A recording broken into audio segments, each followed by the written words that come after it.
Salam dalam nama Tuhan Yesus Kristus. Saudara-saudara, kita orang-orang Kristen sering mendengar pengajaran firman Tuhan bahwa kita harus pergi memberitakan Injil, bersaksi tentang Tuhan Yesus Kristus kepada orang-orang yang belum percaya kepada Tuhan Yesus Kristus. Tetapi faktanya atau kenyataannya, kita tidak pergi memberitakan Injil. Mengapa bisa demikian? Karena kita berpikir bahwa memberitakan Injil adalah kegiatan gereja, jadi itu hanyalah tugas para hamba Tuhan. Kita juga berpikir bahwa memberitakan Injil bukanlah sesuatu urgent atau sesuatu yang sangat-sangat terdesak, sangat-sangat penting dibutuhkan oleh seluruh manusia. Sehingga kita tidak mau memberitakan Injil. Bahkan kita berpikir bahwa memberitakan Injil itu sesuatu yang menghabiskan waktu, memberatkan kita, bahkan membosankan bagi kita. Nah, tetapi saudara-saudara, melalui firman Tuhan yang akan kita renungkan ini, kita kembali diingatkan mengapa begitu penting pergi memberitakan Injil. Mengapa begitu penting kita harus bersaksi tentang Tuhan Yesus Kristus kepada orang-orang berdosa yang belum percaya kepada Tuhan Yesus. Setelah kita mendengarkan firman Tuhan ini, dengan pertolongan Roh Kudus, kita disadarkan, kita berharap memiliki semangat ataupun roh untuk pergi memberitakan Injil. Nah, jadi kenapa penting sekali memberitakan Injil keselamatan satu-satunya di dalam Tuhan Yesus Kristus kepada orang-orang berdosa? Itulah firman Tuhan yang akan kita renungkan di kitab Kisah Para Rasul pasal 10 ayat 42 sampai 43. Nah, firman Tuhan berkata, dan Ia telah menugaskan kami. Di sini melalui Petrus, firman Tuhan mengatakan, dan Ia di sini adalah Tuhan Yesus Kristus. Telah, artinya sudah terjadi sebelumnya, menugaskan. Kata menugaskan di sini bukan hanya sekedar diberikan tugas, dilakukan atau tidak dilakukan tidak masalah. Atau kalau saya mau, saya baru lakukan, kalau tidak mau, saya tidak lakukan, maka tidak apa-apa. Bukan seperti demikian. Kata menugaskan di sini adalah kata memerintahkan, mengharuskan. Jadi harus kita laksanakan. Ini adalah kewajiban, tidak ada pilihan. Dan dikatakan menugaskan kami. Kita bisa membaca di kitab Injil Matius pasal 28 ayat 18 sampai ayat yang ke-20. Bagaimana Tuhan Yesus sebelum terangkat ke surga, dia memberikan amanat agung, tugas agung bagi para rasul, bagi para murid pada saat itu, dan bagi kita orang Kristen sepanjang zaman. Menugaskan kami memberitakan kepada seluruh bangsa dan bersaksi. Lihat, memberitakan kepada seluruh bangsa, menceritakan kepada semua orang tanpa terkecuali. Kita tidak boleh memandang latar belakangnya. Kalau dia suku A, saya mau beritakan Injil. Kalau dia suku B, saya tidak mau ataupun kurang bersemangat untuk menceritakan tentang Tuhan Yesus. Tidak boleh seperti demikian. Tidak boleh kita melihat karena warna kulitnya putih, kita senang memberitakan Injil.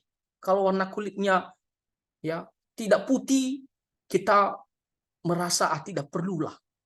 Ataupun kita melihat status ekonominya, kalau orang kaya kita semangat memberitakan Injil. Kalau orang yang biasa bisa saja kita merasa tidak perlulah. Itu adalah sebuah kesalahan dan itu juga pandangan yang berdosa. Pikiran yang berdosa. Firman Tuhan jelas mengatakan memberitakan kepada seluruh bangsa tanpa memandang latar belakangnya, sukunya, ataupun keadaannya. Apapun itu. Tanpa memandang semuanya itu. Kepada setiap orang kita harus memberitakan dan bersaksi. Ya. Bersaksi artinya memberikan keterangan yang sejelas-jelasnya meneguhkan bahwa, nah di sini kita akan melihat mengapa begitu penting menceritakan tentang Tuhan Yesus kepada orang-orang yang berdosa yang belum percaya kepada Tuhan Yesus. Dikatakan bahwa dialah yang ditentukan Allah menjadi hakim atas orang-orang hidup dan orang-orang mati.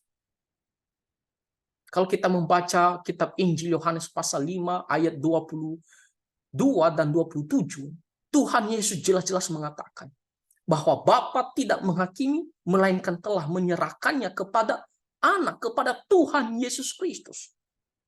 Dan ayat 27 dikatakan bahwa Tuhan Yesuslah yang akan menghakimi semua orang karena dia adalah anak manusia. Dia telah menjadi manusia, maka dia juga layak menjadi hakim atas seluruh manusia.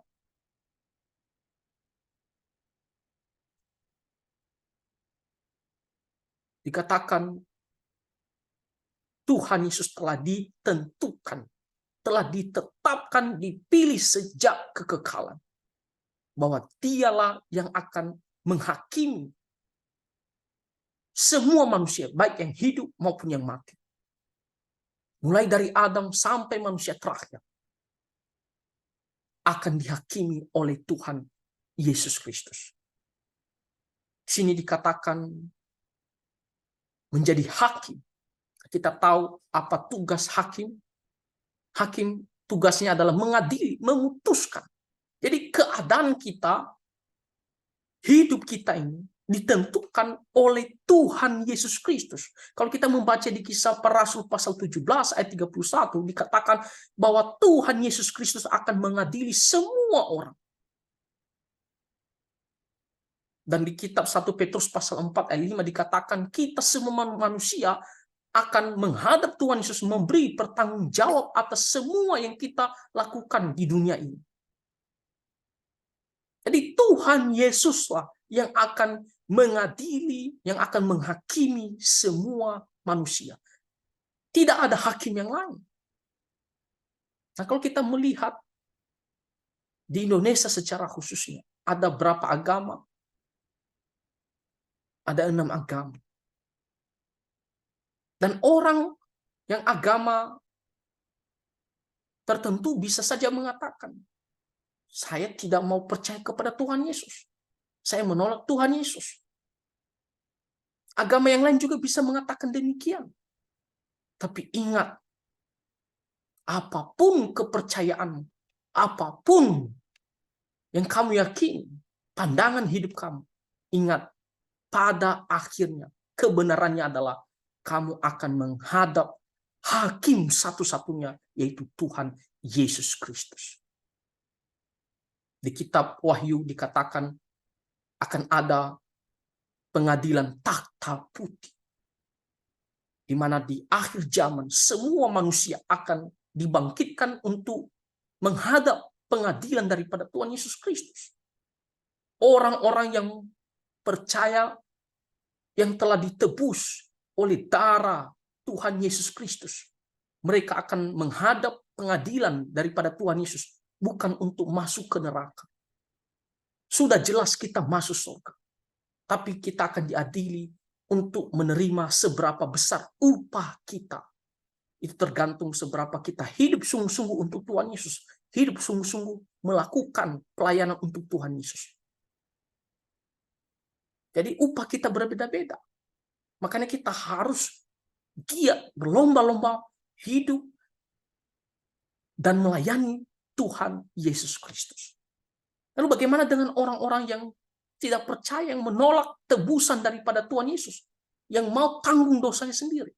Jelas akan diadili juga, dan jelas akan masuk ke tempat penghukuman yang kekal. Lautan api, penderitaan, penyiksaan selama-lamanya. Tidak ada lagi jalan keluar. Jadi Tuhan Yesus akan menghakimi semua manusia. Inilah mengapa begitu penting kita harus bersaksi tentang Tuhan Yesus Kristus kepada semua orang. Dia bisa saja memiliki kepercayaan tertentu, tapi kita sadar, kita tahu kebenarannya. Dia tidak bisa menghindari.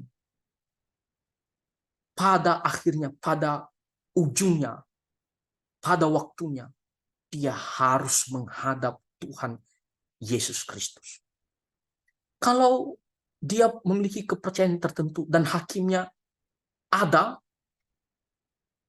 lalu agama ini juga dia punya hakimnya ada, kita mungkin berpikir, ya kan hakim kita berbeda-beda. Masing-masing kepercayaan, ya inilah hakim saya. Kristen inilah hakimnya, Tuhan Yesus. Yang agama A, agama B, dia juga punya hakim sendiri. Ya, kita mungkin berpikir, ya saya tidak ada urusan sama kamu. Atau juga saya tidak bertemu dengan Tuhan Yesus Kristus. Nah, tetapi masalahnya adalah hakim satu-satunya itu. Tidak ada yang lain. Semua manusia, apapun kepercayaannya, semua manusia, dia akan menghadap penghakiman dari Tuhan Yesus Kristus. Jadi kita mengetahui hal itu, tidak akan membiarkan orang tersebut terus dalam kesesatannya, terus dalam kepercayaannya yang hanya membuat dia binasa.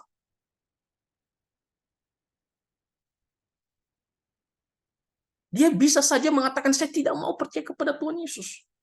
Tapi kita harus kasih tahu kepada dia.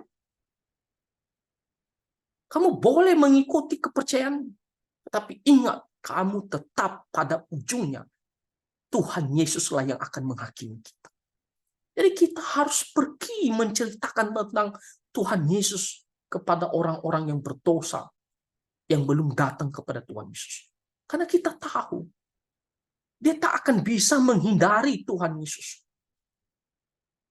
Dia tidak akan bisa lari, lolos daripada penghakiman Tuhan Yesus.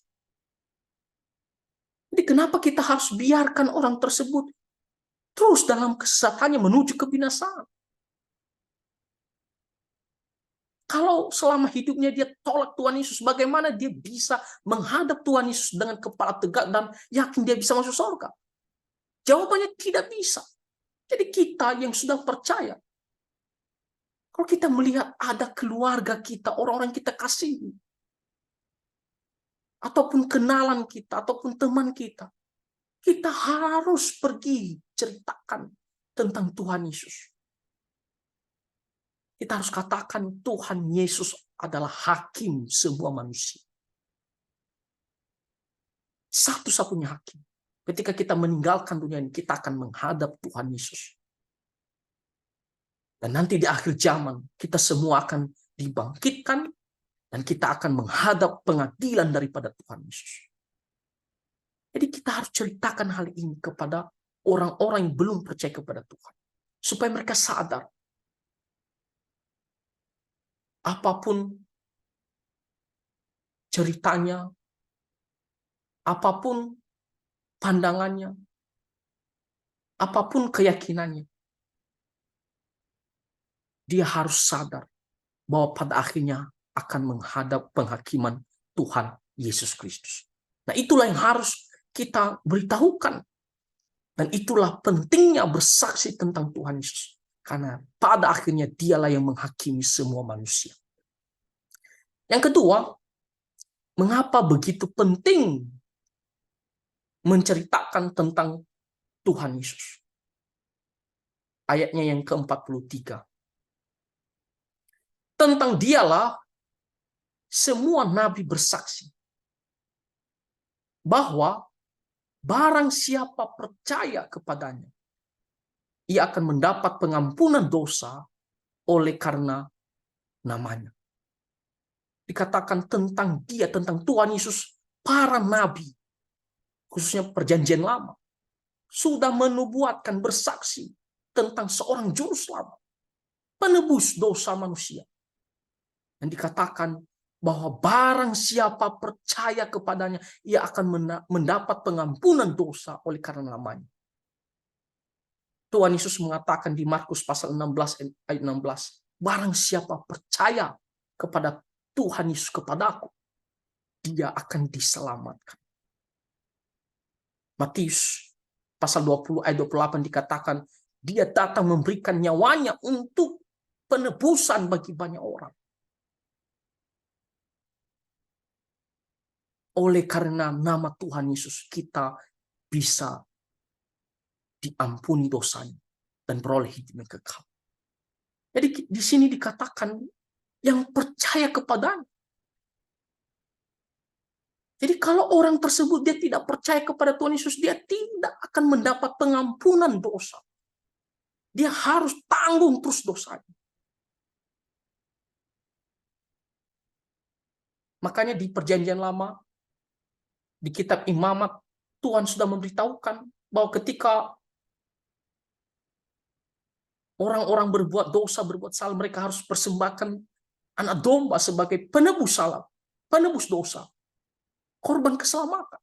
Karena anak domba itu sebagai pengganti supaya mereka tidak dihukum. Maka anak domba itu harus dikorbankan. Nyawanya, dia harus mati, dan darahnya harus tercurah. Tapi itu hanya sementara. Itu hanyalah bayangan akan anak domba yang sesungguhnya yang disediakan Tuhan sendiri. Yang sekali dipersembahkan menghapus dosa selama-lamanya. Dan dikatakan anak domba itu adalah Tuhan Yesus Kristus. Mungkin ada banyak orang mengatakan, kenapa Tuhan Yesus mati di atas kayu salib? Katanya seorang juru selamat. Katanya dia adalah Allah. Saudara-saudara, dialah anak domba Allah. Dia harus mati memang. Supaya apa? Supaya menggantikan kita. Jangan sampai kita yang menanggung dosa kita sendiri. Maka harus ada penebus, juru selamat. Dosa itu harus dihukum. Tapi janganlah kita tanggung sendiri. Tuhan itu mengasihi kita. Dia menyediakan pengganti bagi kita. Penebus bagi kita. Itu Tuhan Yesus Kristus. Jadi kalau kita percaya kepadanya, kita menerima dia, sungguh-sungguh juru selamat kita, maka Tuhan Yesus telah menebus dosa-dosa kita. Maka kita ini dianggap bebas karena Tuhan Yesus telah mati bagi kita. Jadi orang-orang hanya bisa mendapat pengampunan dosa kalau dia percaya kepada Tuhan Yesus. Jadi bagaimana orang tersebut bisa percaya kepada Tuhan Yesus kalau kita tidak menceritakan tentang Injil keselamatan bagi dia? Bagaimana keluarga kita, kenalan kita, teman kita, orang-orang yang kita kasih bisa datang mendapat pengampunan dosa kalau dia tidak menerima Tuhan Yesus sebagai Tuhan dan Juru Selamat hidupnya satu-satunya. Itu berarti dia harus tanggung dosanya sendiri. Jadi inilah mengapa begitu penting. Poin kedua, mengapa begitu penting kita harus beritakan Injil, saudara-saudara. Ini urgent. Selama hidup di dunia ini, itulah kesempatan. Kalau dia sudah mati, tak ada lagi kesempatan. Maka kita harus ceritakan. Kita semua adalah orang berdosa. Di Roma pasal 3 ayat 10. Dan kita mau dosa kita diampuni. Tuhan begitu mengasihi kita, dia mau mengampuni kita dengan menyediakan penebus, korban, pengganti bagi kita. Maka kita harus terima Tuhan Yesus Kristus. Kita yang sudah percaya, kita harus ceritakan hal ini. Kita harus ajak, kita harus desak supaya orang tersebut datang percaya kepada Tuhan Yesus. Desak bukan paksa ya. Beda dengan paksa. Tapi desak, kita berusaha supaya orang ini sadar dan bertobat dan percaya kepada Tuhan Yesus. Karena orang ini hanya bisa mendapat pengampunan dosa dan diampuni, diselamatkan kalau dia percaya kepada Tuhan Yesus. Jadi tidak ada orang yang bisa masuk surga kalau dia tidak percaya kepada Tuhan Yesus. Itulah kenapa Tuhan Yesus mengatakan, akulah jalan dan kebenaran dan hidup. Tidak ada seorang pun yang sampai kepada Bapa kalau tidak melalui aku. Karena Tuhan Yesus satu-satunya yang telah mati menjadi korban penebus, pengganti bagi kita. Nah, jadi saudara-saudara, kita harus pergi memberitakan Injil. Tuhan Yesus telah menugaskan, memerintahkan kita. Kita harus pergi. Kenapa? Karena Tuhan Yesus adalah hakim atas semua orang. Kedua, karena hanya percaya kepadanya, manusia bisa memperoleh pengampunan dosa dan diselamatkan. Tidak ada jalan lain. Saudara-saudara, saya mau tutup satu perkataan dari seorang pendeta yang hidup pada abad ke-19. Charles Spurgeon, dia mengatakan, ada yang bertanya, bagaimana dengan orang-orang kafir yang tidak mendengarkan Injil bisa diselamatkan? Charles Spurgeon mengatakan, pembahasan yang penting adalah bagaimana kita yang sudah percaya kepada Tuhan Yesus, yang memiliki Injil, kita gagal memberitakannya kepada orang-orang. Bagaimana mereka bisa diselamatkan? Jadi poinnya adalah kita sendiri. Kalau kita tidak pergi memberitakan Injil, ya jelas mereka tidak akan pernah mendengar dan percaya kepada Tuhan Yesus. Kalau kita tidak menceritakan tentang Tuhan Yesus sehingga mereka bisa percaya kepada Tuhan, maka jelas mereka tidak akan pernah percaya kepada Tuhan Yesus, dan pasti yang tidak percaya akan dihukum selama-lamanya. Jadi poinnya adalah pada diri kita sendiri yang sudah percaya. Kita harus pergi supaya mereka tidak binasa, karena kita sudah tahu yang tidak percaya pasti akan binasa, tanggung dosa sendiri. Jadi bukan masalahnya adalah kalau orang yang tidak percaya, tidak pernah mendengarkan Injil, itu gimana keselamatan mereka? Yang paling penting, apakah kita berhasil atau gagal pergi memberitakan Injil? Masalah hasil, apakah orang itu pada akhirnya menerima, itu adalah urusan Tuhan. Tapi tugas kita harus pergi memberitakan Injil. Karena hanya dengan Injil keselamatan di dalam Tuhan Yesus, orang-orang bisa diampuni dosanya dan beroleh hidup yang kekal. Jadi saudara-saudara, mari kita berdoa dengan pertolongan Roh Kudus. Kita pergi beritakan Injil. Tuhan Yesus menolong dan memberkati kita semua. Amin.